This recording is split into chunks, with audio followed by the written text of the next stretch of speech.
As a member in good standing of the European Union, a place people retire to, a holiday destination, a relaxed, sleepy island with few problems and plenty of sunshine. That, at least, might have been what you'd thought of Malta until Monday, when a prominent local journalist, Daphne Caruana Galizia, was killed by a car bomb.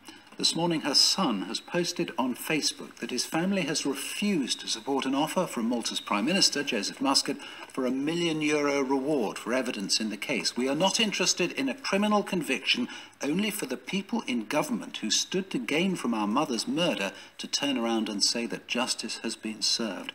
So how worried should we be about Malta, all of us, the impact of its corruption, not just on that island, but on the rest of Europe? Jonathan Bentham is a former joint head of the International Corruption Unit at the National Crime Agency. There are a couple of places in Europe that certainly seemingly their position around this high-level corruption, bribery, money laundering, and their involvement in these types of cases are cropping up way above the radar than they should do. And Malta is certainly one that, anecdotally, I can say I've seen growing over the last decade. When you look at even just the number of people they've convicted in the last year for money laundering offences, it's 4 people in total.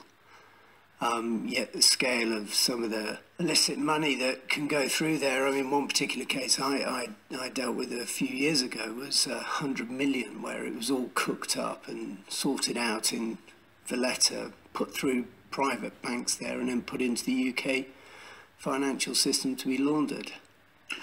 So when people use this term mafia state, you're saying that's not necessarily an exaggeration when it comes to Malta? What I would say is they've got a serious problem. And that problem's growing. A problem that penetrates politics.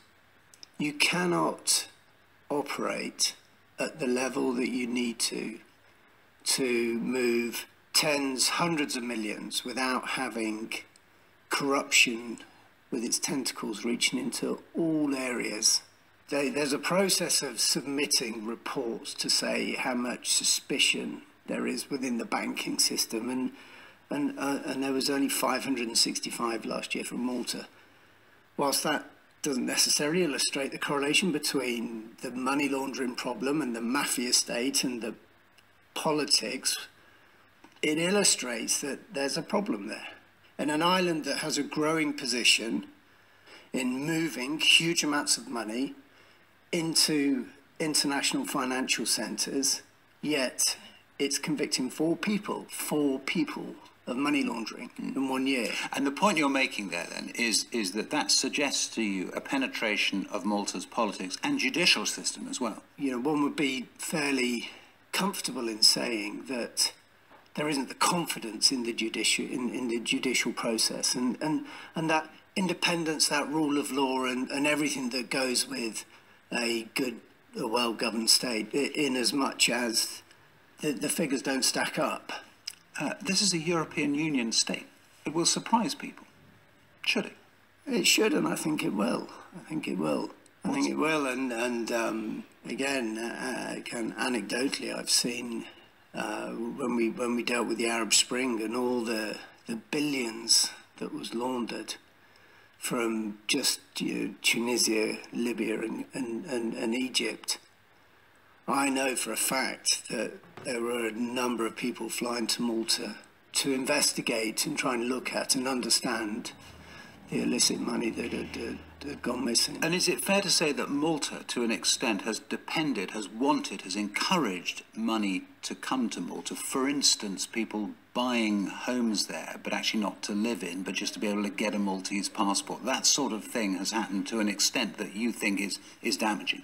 Well, it's not necessarily illegal, is it? It's not illegal. It's not illegal at all. And it's part and parcel of the whole kind of grand corruption way of working. First and foremost, you need a shell company somewhere, and we know the culprits for shell companies, the BVI and so on. You then need access to the international financial centres, the banking. Ordinarily, you need some form of residence to get into that. So if you've got a home in Malta, and then even better still if you've got a passport, then suddenly you're up and running. So what do we do about it? Particularly, what should the British government be doing about it, given our links with Malta? Well, I think first and foremost, I mean, I noted that the FBI were sending a team there to, I suspect, probably to look at the bomb scene and to help there. I mean, what they should be doing is sending perhaps the FBI's International Corruption Unit or something like that, send them in, because they'll look at all the dollar transactions, and that will start to frighten people, because they won't have control and they won't be able to do it, and they won't be able to control what they're doing from Malta because it will be looked at remotely. And we should be doing the same. We should be looking and examining what comes, having a more forensic look at what comes from Malta, what business we're doing. And at our political relationship as well with the Prime Minister? I wouldn't be able to comment on that, in as much as I think leave this to the law enforcement for now, and just let's understand if we're exposed, and if we are, to what extent, and do something about it. Jonathan Benton, former joint head of the International Corruption Unit at the National Crime Agency. Thank you very much.